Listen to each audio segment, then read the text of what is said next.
तो मध्य प्रदेश से कांग्रेस की राज्यसभा सीट के उम्मीदवार मीनाक्षी नटराजन की सदस्यता आखिरकार पूरी तरह रद्द हो गई। चुनाव आयोग ने अपना फैसला कायम रखा है, जिसके बाद देश की सियासत में इस वक्त भूचाल आया हुआ है।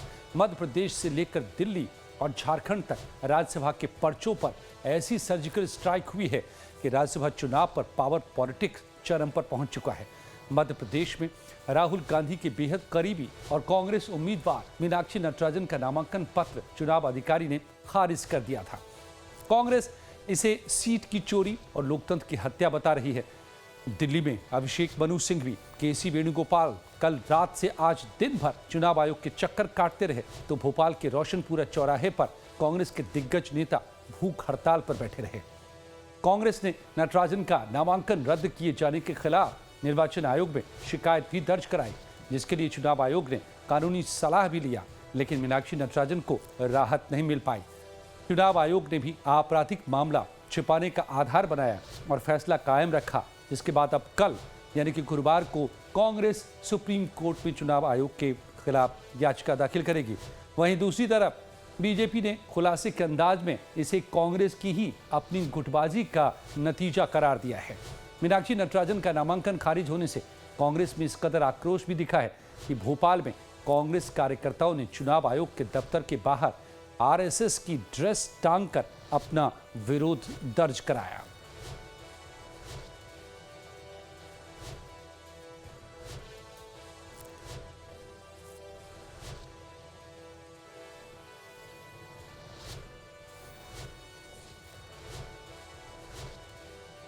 लेकिन इस पूरी कहानी में सबसे बड़ा सस्पेंस खुद सीएम मोहन यादव और कैबिनेट मंत्री कैलाश विजयवर्गीय ने इससे पर्दा उठाने का दावा किया। बीजेपी का दावा है कि मीनाक्षी नटराजन का गेम किसी बाहरी ने नहीं बल्कि कांग्रेस के ही अपनों ने बिगाड़ा है, जिसके बाद सवाल है कि तेलंगाना से वो खुफिया दस्तावेज किसने लीक किए जिसने मीनाक्षी का पत्ता काट दिया।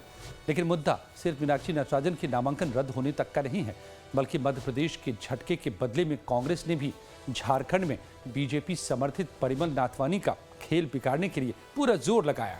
हालांकि कांग्रेस का ये दांव बेकार गया, परिमल नाथवानी का नामांकन रद्द नहीं हो पाया।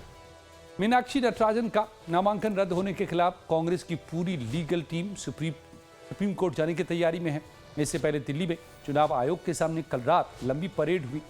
कांग्रेस का डेलीगेशन यहां पर पहुंचा, जिसमें अभिषेक मनु सिंघवी, जयराम रमेश, रणदीप सुरजेवाला शामिल थे।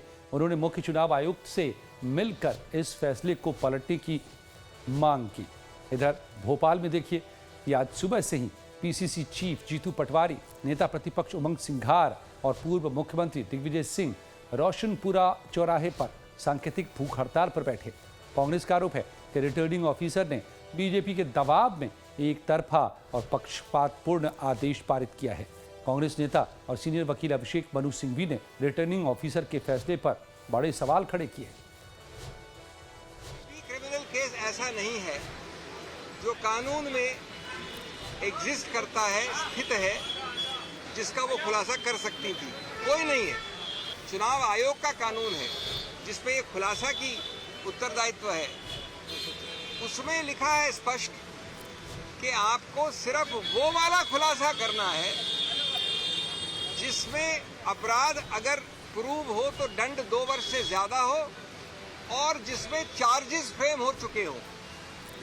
आप पहले ही किसी को रेस से हटा देते हैं जिससे कोई चुनाव ही ना हो।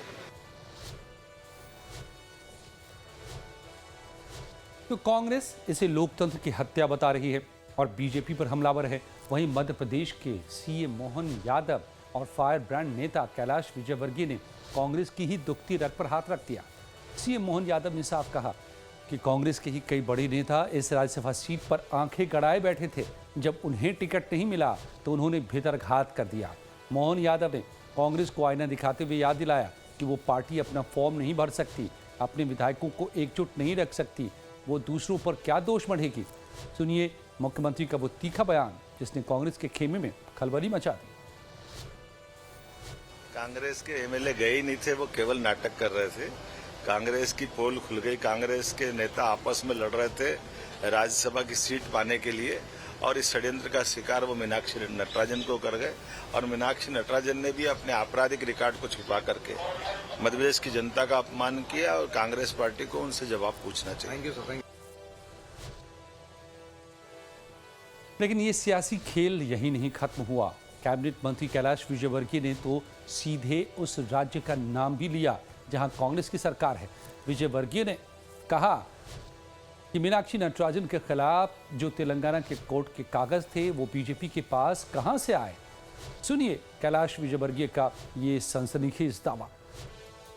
देखिए, हमेशा न्याय की जीत होती है, सत्य की जीत होती है और ईश्वर भी सत्य पे चलने वालों के साथ, न्याय पे चलने वालों के साथ है। कांग्रेस तो कह रही थी कि सर उन्होंने कोई जानकारी नहीं छुपाई है। देखिए, निर्णय आप पढ़ लीजिएगा, जो निर्णय दिया है आरओ साहब ने, उस निर्णय से आपको स्पष्ट हो जाएगा। इतना ही नहीं, मध्य प्रदेश में बीजेपी के नेता और मोहन यादव कैबिनेट के मंत्री विश्वास सारंग ने तो यहां तक कह दिया कि कांग्रेस ने खुद जानबूझकर मीनाक्षी नटराजन का फॉर्म निरस्त करवाया है, लेकिन कांग्रेस इसके लिए बीजेपी को जिम्मेदार बता रही है। कांग्रेस के नेताओं ने स्वयं बोला कि बड़े संख्या में क्रॉस वोटिंग होने वाली है। 20 से 25 विधायक कांग्रेस के क्रॉस वोटिंग करते, इस डर से कांग्रेस ने स्वयं ने फॉर्म रिजेक्ट कराया। अब जब स्वयं फॉर्म रिजेक्ट करा रहे हो और अब नाटक नोटंकी कर रहे हो, क्यों फॉर्म गलत भरा, क्यों एफिडेविट में जानकारी नहीं दी? आपको इतना नहीं मालूम कि एफिडेविट में क्या क्या कंटेंट होना चाहिए? कांग्रेस को मालूम था कि यदि वोट चुनाव होगा तो कम से कम 25 विधायक क्रॉस वोटिंग करेंगे आत्मा की आवाज पर।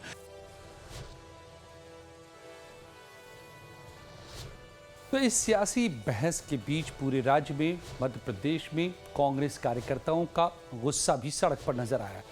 कांती में जिला कांग्रेस कमेटी के कार्यकर्ताओं ने कलेक्टर कार्यालय के बाहर धरना प्रदर्शन भी किया, लेकिन इसको लेकर एक्सपर्ट क्या बताते हैं ये भी सुनते चलिए। तो मैं आपको ये बताना चाहूँगा खुशबू जी कि एक पुरानी कहावत है कि खिजियानी बिल्ली खंबा नोचे। कसूर अपना, आप ब्लेम कर रहे हो इलेक्शन कमीशन को। आप यहाँ पर त्रुटि को दूर नहीं कर रहे हैं, आप कर रहे हैं कंसीलमेंट ऑफ फैक्ट। तो सवाल है कि आखिर देश के सबसे बड़े वकीलों की फौज होने के बावजूद कांग्रेस से इतनी बड़ी तकनीकी चूक कैसे हो गई? कानून क्या कहता है? रिटर्निंग ऑफिसर अरविंद शर्मा ने किस आधार पर मीनाक्षी नटराजन का पर्चा खारिज किया? आइए इसे हमें ग्राफिक्स पॉइंटर्स के जरिए हम आपको आसान भाषा में बताते हैं। बीजेपी उम्मीदवार महेश केवट ने रिटर्निंग ऑफिसर के सामने आधिकारिक शिकायत दर्ज कराई। आरोप लगाया कि मीनाक्षी नटराजन ने फॉर्म 26 यानी कि एफिडेविट में अपने खिलाफ चल रहे अदालती मामले की जानकारी छिपाई है। साल 2022 में तेलंगाना के एक मामले में हैदराबाद की अदालत ने अगस्त 2025 में मीनाक्षी नटराजन को समन जारी किया था। मीनाक्षी नटराजन ने अक्टूबर 2025 में उस नोटिस का लिखित जवाब भी अदालत में दाखिल किया था।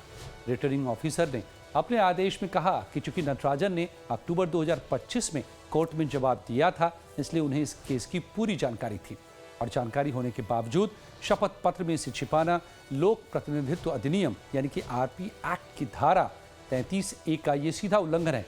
इसे अधूरा हलफनामा मानकर पर्चा खारिज कर दिया गया। मध्य प्रदेश की 3 राज्यसभा सीटों के लिए चुनाव होना है। बीजेपी के पास 2 सीटें जीतने का बहुमत यानी कि 116 वोट तो था, लेकिन तीसरी सीट कांग्रेस के खाते में जानी तय थी। लेकिन मीनाक्षी नटराजन का पर्चा खारिज होते ही अब बीजेपी के तीसरे उम्मीदवार महेश केवट का निर्विरोध चुना जाना तय हो चुका है। तो राजनीति में कोई भी वार बिना पलटवार के कभी पूरा नहीं होता। अगर मध्य प्रदेश में बीजेपी ने कानूनी दांवपेच खेलकर कांग्रेस को चारों खाने चित किया, तो इसके जवाब में झारखंड में कांग्रेस ने बीजेपी समर्थित निर्दलीय उम्मीदवार पर वैसी ही घेराबंदी शुरू की। झारखंड के राज्यसभा चुनाव के निर्दलीय उम्मीदवार और देश के बड़े औद्योगिक घराने से जुड़े परिमल नाथवानी का नामांकन भी अधर में लटक गया था। झारखंड में कांग्रेस प्रत्याशी प्रणब झा के प्रस्तावक और कांग्रेस विधायक नमन विक्सल कोंगारी ने परिमल नाथवानी के नामांकन पर तकनीकी आपत्ति दर्ज कराई, जिसके बाद निर्वाचन पदाधिकारी ने नाथवानी के पर्चे को होल्ड पर रखा था, लेकिन बाद में नाथवानी के नामांकन को रिटर्निंग ऑफिसर ने स्वीकार कर लिया। लेकिन इस बीच रांची में भी जमकर सियासी ड्रामा चला। असल में यहाँ मामला नाम में गड़बड़ी का था। नाथवानी के कुछ दस्तावेजों में उनका नाम परिमल नाथवानी दर्ज है, तो कुछ जगहों पर नाथवानी परिमल लिखा गया है। कांग्रेस ने इसे नियमों का उल्लंघन बताया। इसके अलावा कांग्रेस का यह भी आरोप है कि परिमल नाथवानी जिन कंपनियों में डायरेक्टर के पद पर हैं उसका पूरा ब्यौरा उन्होंने हलफनामे में नहीं दिया। तो झारखंड में जेएमएम समर्थित वैद्यनाथ राम और कांग्रेस के प्रणब झा के पर्चे बिल्कुल सही पाए गए, लेकिन परिमल नाथवानी का पर्चा होल्ड होने पर कांग्रेस के पर्यवेक्षक भूपेश बघेल ने सीधे बीजेपी को कटघरे में खड़ा किया। इस बीच दिल्ली से रांची भेजे गए कांग्रेस के वरिष्ठ नेता सलमान खुर्शीद को प्रोसीडिंग के दौरान हॉल में दाखिल नहीं होने दिया गया, जिस पर उन्होंने कहा कि उन्हें पहुंचने में देर हुई, लेकिन उनकी तरफ से पक्ष रख रहे वकील ने मजबूती से यहां पर अपना पक्ष रखा है। चौहान साहब यहाँ पर मौजूद हैं, जो सुबह 11 बजे से जूझ रहे थे, बहस कर रहे थे। जो कल गतिविधियाँ यहाँ थी उनका जवाब देने का प्रयास कर रहे थे और बता रहे थे कि हमारा केस कितना मजबूत है। और इन्होंने पहले से ये भी संकेत दे दिए थे कि हमारा जहाज हमको लेकर यहाँ पहुँचेगा तो 1 बजे से पहले हम यहाँ पहुँच जाएंगे। और इन्होंने प्रयास किया कि 1 बजे तक मामले को खींचें, लेकिन 1 बजे तक हम यहाँ पहुँच गए, कॉल पर पहुँच गए, 12:30 बजे पहुँच गए, लेकिन उस समय तक केस को क्लोज कर दिया गया था और ये कहा गया कि अब हम कितना सुनेंगे, एक दफ़ा हम आपकी बात सुन चुके हैं, अब हम और कितना सुनेंगे, उसको क्लोज कर दिया गया। मेरा ये दुर्भाग्य है, मैं दिल्ली से आया था इस बात को स्पष्ट करने के लिए और इस बात की बहस करने के लिए कि हमारा केस कितना मजबूत है, लेकिन ऐसा नहीं हो पाया। मुझे दुख है इस बात पर। तो नाथवानी की उम्मीदवारी के खिलाफ सलमान खुर्शीद अपना पक्ष नहीं रख पाए और इस मामले को लेकर विधानसभा के भीतर कांग्रेस के विरोध प्रदर्शन और निर्वाचित पदाधिकारी पर अनावश्यक दबाव डालने के मुद्दे पर बीजेपी ने कड़ा रुख अपनाया।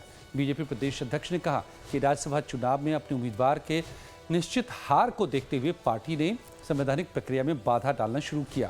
प्रदेश अध्यक्ष आदित्य साहू ने कहा कि कांग्रेस पार्टी गुंडागर्दी पर उतर आई, बीजेपी कांग्रेस को माकूल जवाब देगी।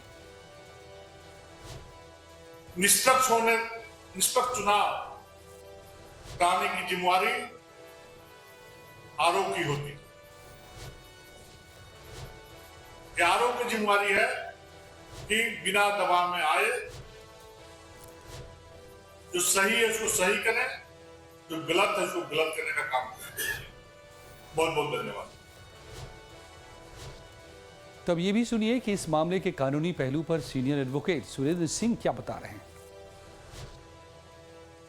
रिटर्निंग ऑफिसर साहब ने एक उनको लेटर दिया कि इस क्रम में आप अपना कोई कंडिकावार अपना जवाब दें, तो उन्होंने क्या किया, बड़ा स्मार्टली अपने कंडिकावार जवाब में एक नया एफिडेविट सारी त्रुटियों को ठीक करके फाइल कर दिया, जो कि एक गैर कानूनी है। रिटर्निंग अधिकारी इस कंडिकावार रिप्लाई के साथ कोई भी एफिडेविट, कोई भी नया डॉक्यूमेंट एक्सेप्ट नहीं कर सकते। हमने इस बिंदुओं पर प्रकाश डाला और उनको कहा कि ये जो है आपकी जो पावर है वो कानून के तहत नगण्य हो गई है। आपको केवल और केवल 36 सेक्शन के तहत जो रिप्रेजेंटेशन ऑफ पीपल एक्ट है, स्क्रूटनी के टाइम में केवल और केवल स्क्रूटनी करना है। आप किसी प्रकार का कोई भी नया डॉक्यूमेंट नहीं ले सकते। तो झारखंड का गणित भी समझिए, यहाँ एक सीट के लिए 28 वोटों की जरूरत है। इंडिया गठबंधन के पास 56 विधायक हैं, यानी वो दोनों सीटें आसानी से जीत सकते हैं। बीजेपी के पास सिर्फ 24 वोट हैं। परिमल नाथवानी के मैदान में आने से और एनडीए का उनको समर्थन हासिल होने से हॉर्स ट्रेडिंग या फिर क्रॉस वोटिंग का खतरा बढ़ गया था। इसीलिए कांग्रेस ने ठीक वैसा ही दांव रांची में भी खेला जैसे बीजेपी ने भोपाल में खेला। लेकिन चुनाव आयोग के फैसले के बाद साफ है कि बीजेपी समर्थित परिमल नाथवानी को तो झारखंड में राहत मिल गई, लेकिन कांग्रेस के उम्मीदवार मीनाक्षी नटराजन को मध्य प्रदेश में राहत नहीं मिल पाई और उनका नामांकन रद्द हो गया। अब कांग्रेस इसे बीजेपी का खेल कह रही है और फैसले के खिलाफ सुप्रीम कोर्ट में याचिका दाखिल करने वाली है।